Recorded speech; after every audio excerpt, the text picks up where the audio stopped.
Bonjour frères et sœurs, c'est une nouvelle semaine qui commence et nous la plaçons encore une fois sous le regard de Dieu et de Marie, notre Mère, qui ne cesse de nous accompagner.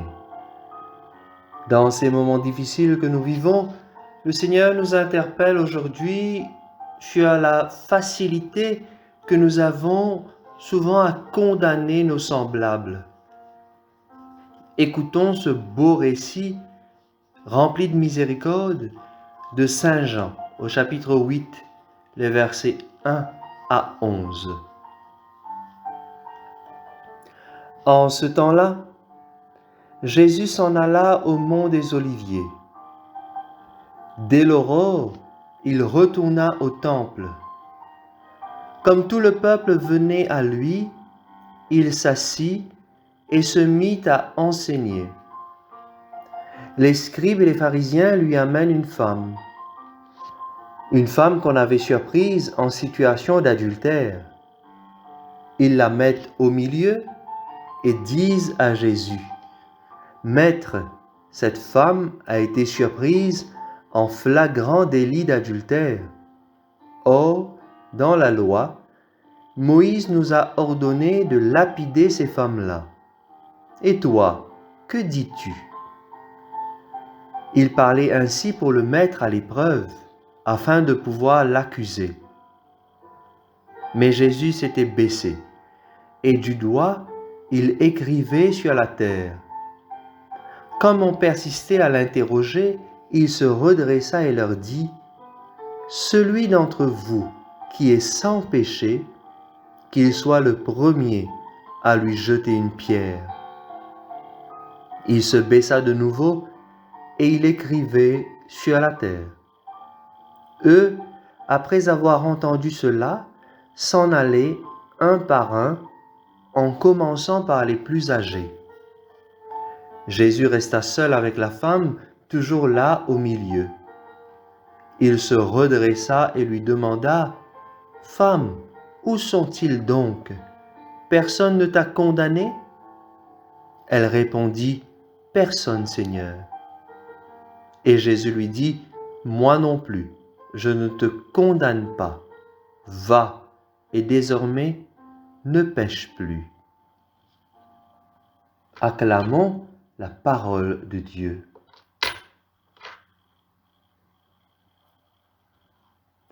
L'Évangile, frères et sœurs, nous présente aujourd'hui Jésus, comme souvent dans les récits. Il nous est présenté comme le maître qui enseigne avec autorité, c'est-à-dire avec une sagesse qui ne vient pas des hommes, mais de Dieu. Et c'est justement en sa qualité de maître qu'il est soumis à une épreuve.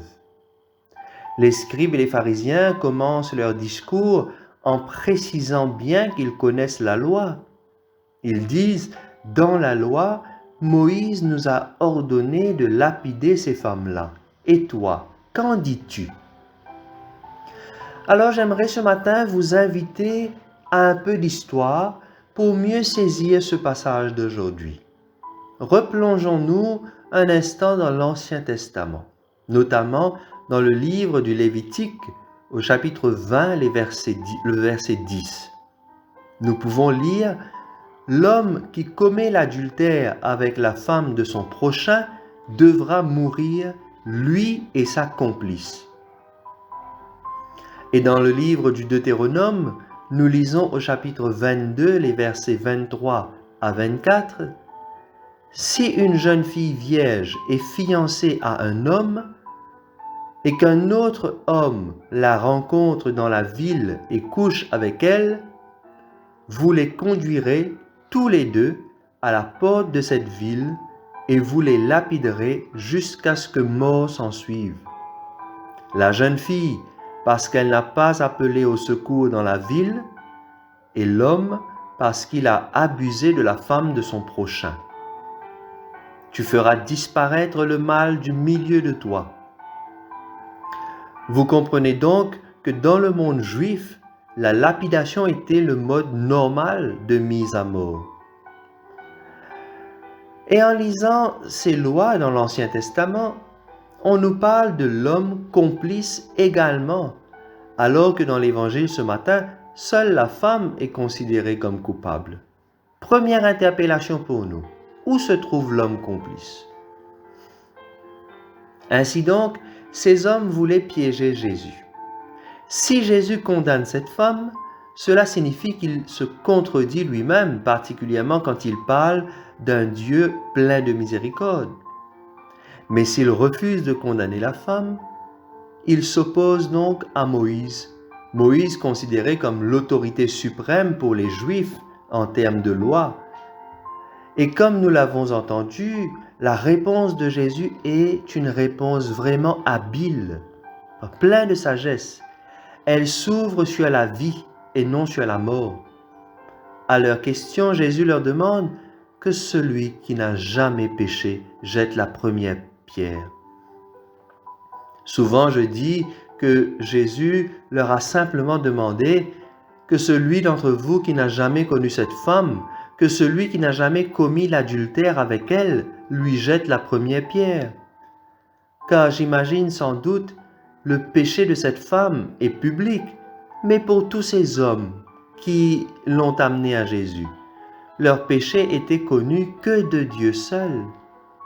Et à la demande de Jésus, au fond d'eux-mêmes, ils ont dû se dire, mais celui-là, il est vraiment prophète, et même plus, car il connaît mes secrets les plus profonds, il connaît mes péchés.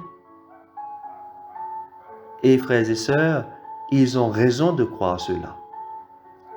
Et donc, ils s'en vont l'un après l'autre. Seules deux personnes restent. Celui qui n'a jamais péché, c'est-à-dire Jésus lui-même, et la pécheresse, dont le péché est public. Dans ce passage, chers amis, Jésus s'adresse à une femme humiliée, peut-être même battue, une femme sans avenir, enfermée dans un cercle de mort. Les accusateurs qui l'ont amenée à Jésus s'en sont allés sans même avoir adressé une parole à cette femme.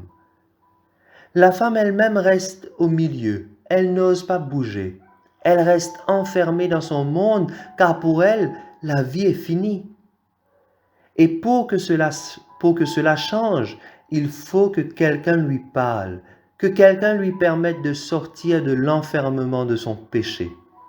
Alors Jésus lui dit, « Va et ne pêche plus. » Et là, elle devient quelqu'un qui a un avenir.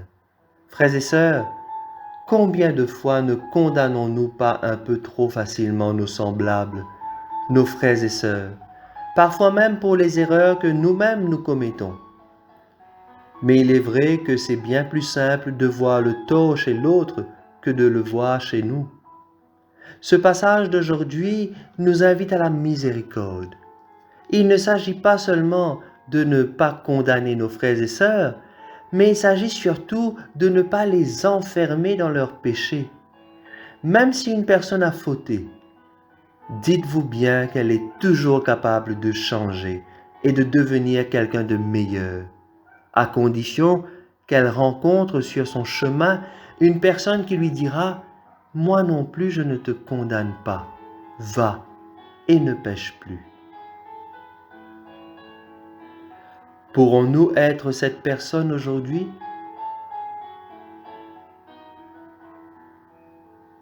Frères et sœurs, à vous toutes et à vous tous, je vous souhaite une belle et sainte semaine.